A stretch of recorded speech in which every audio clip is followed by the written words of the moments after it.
Hi everybody, and welcome to my first video in my masterclass series about grief and the subsequent feelings that you have after any loss.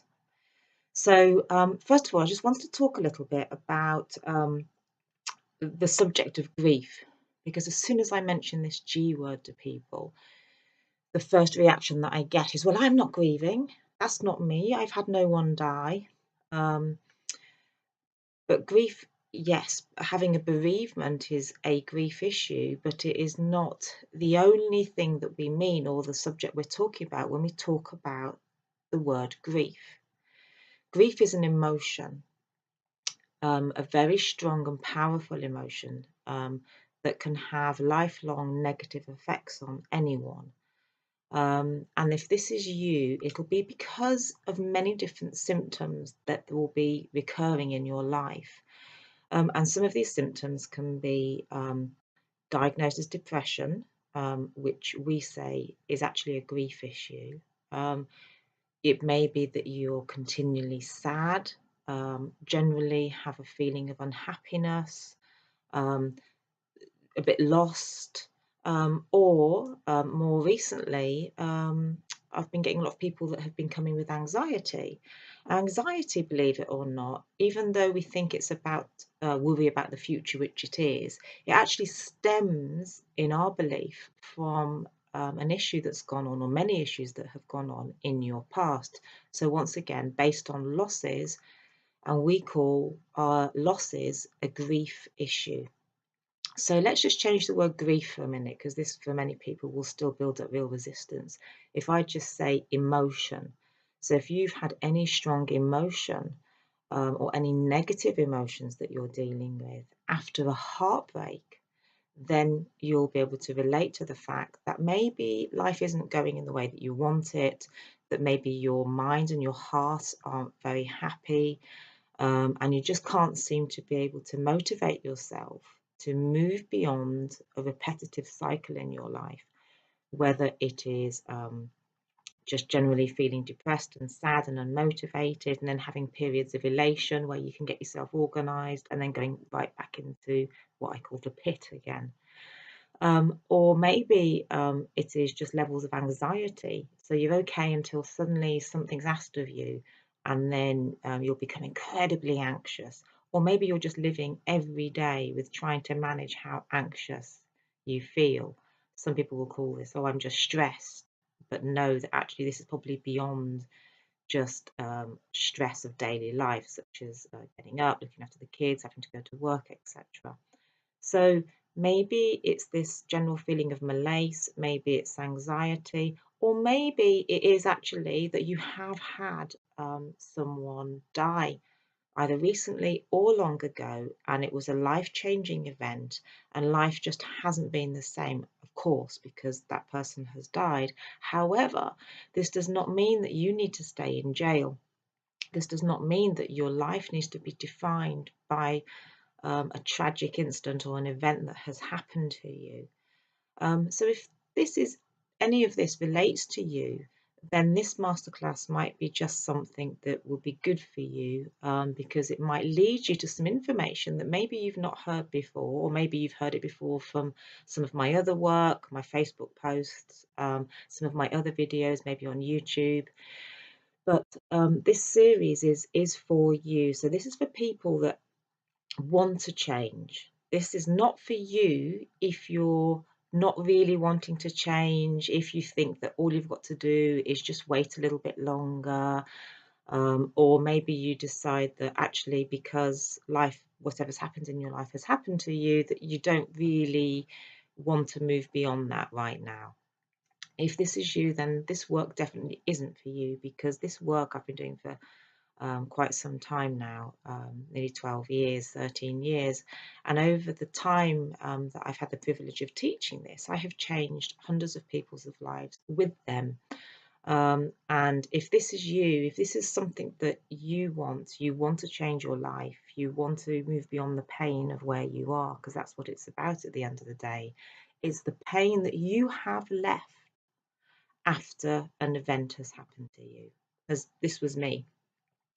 I searched for a very long time to try and get the answers to how to move beyond how miserable I was and how catastrophic the decisions I kept making were impacting my life, and just this feeling of remorse and regret and just misery. I wasn't even able to articulate regret and remorse too much. I just felt overwhelmed with despair. That was the only way I could put it.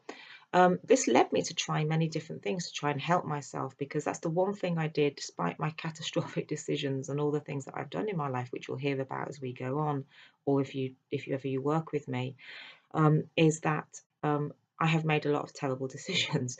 But this idea that there must be an answer somewhere is kind of what drove me in the background. I was always searching. I never gave up, even if I was on my hands and knees in despair and absolute poverty. I kept looking for answers because I knew that there had to be a better way. And I wanted to be a better mum for my children. I wanted to be a better person. And I love to teach people. This is what I love to do. This is what I'm here for. This is what this is my absolute passion, is to teach people. So I just kept searching. And this search didn't lead me directly to the information that I teach now. It took me on a sort of a real weaved path, if you like, to find out more about myself, about what had gone on, and it actually led me to end up studying alternative medicine for quite a few years as well. So all the things that I learned really aided me in being able to get to know me more and get to know why and how and all of the questions that I had. However, despite my spiritual growth, and my self-development and all the spiritual coaching that courses that I did out in the US, and all the other things that I did, I still felt, underneath it all, I still felt very heartbroken. I got so used to putting on this mask, this facade of I'm fine and I'm the teacher and I'm organised and I'm okay, that actually I started to believe my own lies until I went to bed. Then I would have panic attacks, then I would wake up in despair. And this kept going on despite my spiritual growth and all the self-development work and all the books I was reading, all the gurus I was working with. And then one day, I just happened to hear about the words grief and the recovery from grief. And something within me stirred, and that curiosity stirred again. And before I knew it, I was on a plane and I went to Los Angeles and I started studying about how to recover from grief. And this is where my life changed. This, on top of all the other work that I'd done. But this was this missing element, and this was what changed my life. That was, say, about 12, 13 years ago. I then studied and trained for a couple of years after that to really get to know this work really well and to really work through my own grief, which has led me to being in the very privileged position of being absolutely recovered from my losses and to actually be joyous in, first of all, finding the answers that I were looking for, and secondly, to actually be able to really help people doing what I love best, which is teaching and guiding people into their own recovery from grief. So whether you know consciously or not that you've had a grief, so a bereavement, a divorce, miscarriage is a common grief issue, health issues, financial issues, and obviously not being able to find your right partner, or just being miserable in relationships, bad relationships with your kids, not knowing how to help them when they go through loss. Maybe you've just not moved on from being bullied yourself as a child. This is a common thing with people that I work with as well, that comes up from their past, things that they didn't even think were still affecting them. So if this is you, then welcome to what could potentially be some very useful information to you. How far you want to take that is obviously totally your choice. But in this masterclass series, I really hope that the information I share will really inspire you and help kind of stir things up a bit for you and kind of give you some aha moments about maybe why you feel the way that you do, and how to move beyond that. So the first thing that I want to talk about and to teach you. You might have watched some of my other videos, and I have covered this on that, but I'm just going to go into this in a little bit more depth, as this is a masterclass series that I'm running. So is that, as well as grief obviously occurring in life and being something that we can't stop, the actual set of feelings that you have after any grief event is entirely normal and natural. What's not normal and natural are people's reactions to you in the aftermath of whatever that loss may be. And you'll see as we go on through this video series, I will go into a little bit more depth about what it is that people say and why it is that it's incorrect. And all that it does is continue to not be helpful, and for many really discourage them and then lead them to isolate so they don't hear people's comments when they are deeply upset over a loss of any sort. So as well as the information being wrong, and in fact the information being non-existent for many, we also have what's called this accumulation of grief. So not only are we misinformed since childhood about grief and loss and emotions and how we're meant to feel and how we work through it. So we've never been taught that ever. So suddenly when something happens to you, you just have no skill set to deal with it. And then the only skill set you have is the one that your parents tell you or your friends or family or society tells you. And mostly that is unhelpful. So you get stuck. The second thing to realize is this accumulation of grief. So grief is not only the current loss of what's happened to you now, it's all the other losses that you've gone through before the current loss now. So if you imagine you had an incident happening to you as a child, or many incidences happening as a child, I'm just going to kind of stack this up visually so you get this idea. And things are going to be happening here, happening there. Maybe you have an incident with your friend at school, you might get bullied at school, or your grandparents died, etc. So things pile up. And then what happens is, as an adult, the latest loss happens. So imagine the pile is up to here now. And then the latest loss happens at this point. And then suddenly you're at a loss as to what to do because you are overwhelmed. Well, all that's happened is this latest loss has made everything stack completely on top of your lap now. So you are now dealing with the latest loss and how awful that is on top of all the other losses that you have now gone through prior to this loss. And that is why for many we get the idea of, well, this is the straw that broke the camel's back and this is the latest loss and I just can't deal with it. And then we get words like breakdown, PTSD, I'll talk about that another day, stress, burnout, overwhelm. Whereas actually it is another loss, which in and of itself is bad enough and tragic enough, on top of all the other things that you've gone through.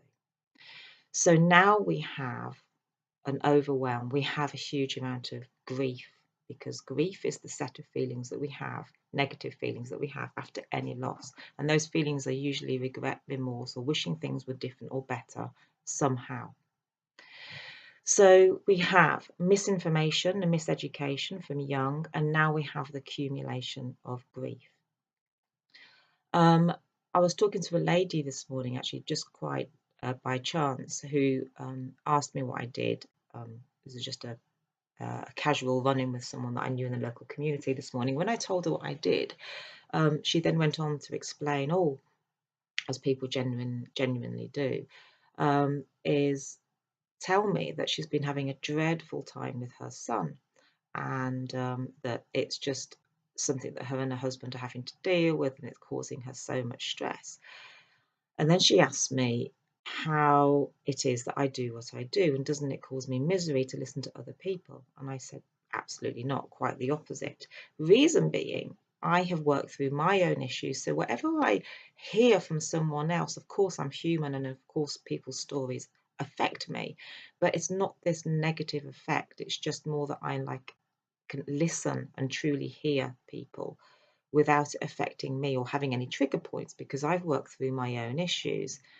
And so the lady responded to me saying, yes, well, I can't do that because Whenever anybody talks to me about their issues, if I open up to them about my son, this is what she said to me, I then straight away, she said, go into my head and think, well, your situation's not as bad as my situation. You have no right to feel like the way you do when I have what's going on for me.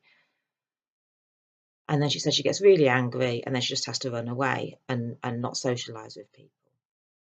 And believe it or not, this is such a common occurrence for people because we are so indoctrinated to believe that someone else is worse off than us or not worse off than us, i.e., we are given the tool of comparison as a way of making us feel better.